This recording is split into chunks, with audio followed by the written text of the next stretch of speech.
Hi everyone, I am Sivakumar from SK's Creative English. ഇതെത്രയാ? ഇതോ?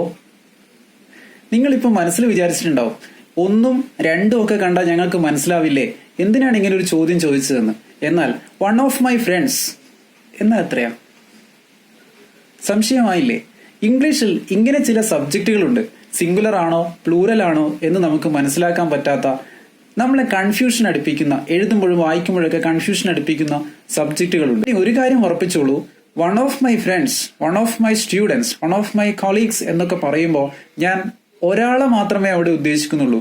സ്വാഭാവികമായും ഇത് സിംഗുലർ സബ്ജക്റ്റ് ആണ്, അതിനുശേഷം സിംഗുലർ വേർബ് ആണ് ഉപയോഗിക്കേണ്ടത്.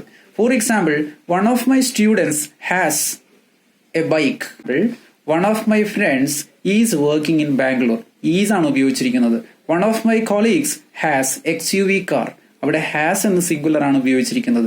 അതായത് വൺ ഓഫിൽ തുടങ്ങുന്ന സബ്ജക്റ്റുകളൊക്കെ സിംഗുലർ ആയിട്ട് വേണം നമ്മൾ ട്രീറ്റ് ചെയ്യാൻ വേണ്ടിയിട്ട്. അതൊരിക്കലും കൺഫ്യൂഷൻ ആയി പോകരുത്. ഉദാഹരണത്തിന്, one of my friends has a shop in Chennai, one of my colleagues is learning French.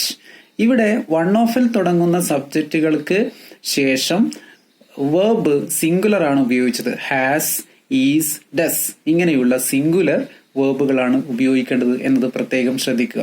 ഇത് പറയുമ്പോഴാണ് ഓർത്തത്, one of my old classmates who use to take part in all extra curricular activities is working with me now. നിങ്ങളൊന്ന് നോക്കിയേ, one of my classmates എന്ന് പറഞ്ഞിട്ട് എത്ര വാക്കുകൾക്ക് ശേഷമാണ് ഈസ് എന്ന വേർബ് വന്നത്. ഇങ്ങനെയുള്ള സന്ദർഭങ്ങളിൽ നമുക്ക് കുറച്ചുകൂടി തെറ്റ് വരാൻ സാധ്യത കൂടുതലാണ്. അതുകൊണ്ട് ഇത്തരം സന്ദർഭങ്ങളിൽ വളരെയധികം ശ്രദ്ധിക്കേണ്ടതാണ്. എവരിബഡി എന്ന് കേൾക്കുമ്പോൾ ഒരാൾക്കൂട്ടമല്ലേ നിങ്ങളുടെ മനസ്സിലേക്ക് വരുന്നത്, കുറേ ആളുകൾ എന്നല്ലേ നിങ്ങളുടെ മനസ്സിലേക്ക് വരുന്നത്. എന്നാൽ എവരിബഡി എന്നത് ഇംഗ്ലീഷ് വാചകങ്ങളിൽ സബ്ജക്റ്റ് ആയി വരുമ്പോൾ അത് സിംഗുലർ ആയി എടുക്കണം. അതിനുശേഷം ഏകവചന വേർബാണ് ഉപയോഗിക്കേണ്ടത്. എവരിബഡി ഈസ് പ്രസന്റ് എന്ന് പറയാം, everybody has attended today's class എന്ന് വേണം പറയാൻ. എവരി വണ്ണിന്റെ കാര്യവും അങ്ങനെ തന്നെയാണ്. Everybody, every one, somebody, nobody, anybody, anyone, no one. എല്ലാ ബഡീസും എല്ലാ വൺസും സിംഗുലർ ആണ് എന്ന് പറഞ്ഞാൽ നിങ്ങൾക്ക് എളുപ്പത്തിൽ മനസ്സിലാവും. എനിവൺ നോസ് ദി ആൻസർ എന്ന് നമ്മൾ സംസാരിക്കുമ്പോൾ ഒരു ക്വസ്റ്റ്യൻ മോഡൽ പറയാറുണ്ട്. No one takes care of health എന്ന് നമ്മൾ പറയാറുണ്ട്. സംബഡി ഈസ് കമ്മിങ് എന്നും സംവൺ ഈസ് കമ്മിങ് എന്നും നമ്മൾ പറയാറുണ്ട്. കൂടുതൽ വായിക്കുന്നവർക്കും ഒക്കെ ഇത് വേഗം മനസ്സിലാവും. ഇതൊക്കെ സിംഗുലർ ആണ്.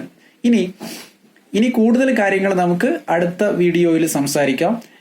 വാട്സാപ്പിലൂടെയോ മറ്റ് ഓൺലൈൻ പ്ലാറ്റ്ഫോമിലൂടെയോ ഇംഗ്ലീഷ് സംസാരിക്കാൻ ആഗ്രഹമുള്ളവർക്ക് താഴെ കാണുന്ന നമ്പറിൽ ബന്ധപ്പെടാവുന്നതാണ്. ഒരു വാട്സാപ്പ് മെസ്സേജ് അല്ലെങ്കിൽ SMS അയച്ചു കഴിഞ്ഞാൽ ക്ലാസ്സിൽ ജോയിൻ ചെയ്യാനുള്ള സൗകര്യം ഉണ്ടായിരിക്കുന്നതാണ്.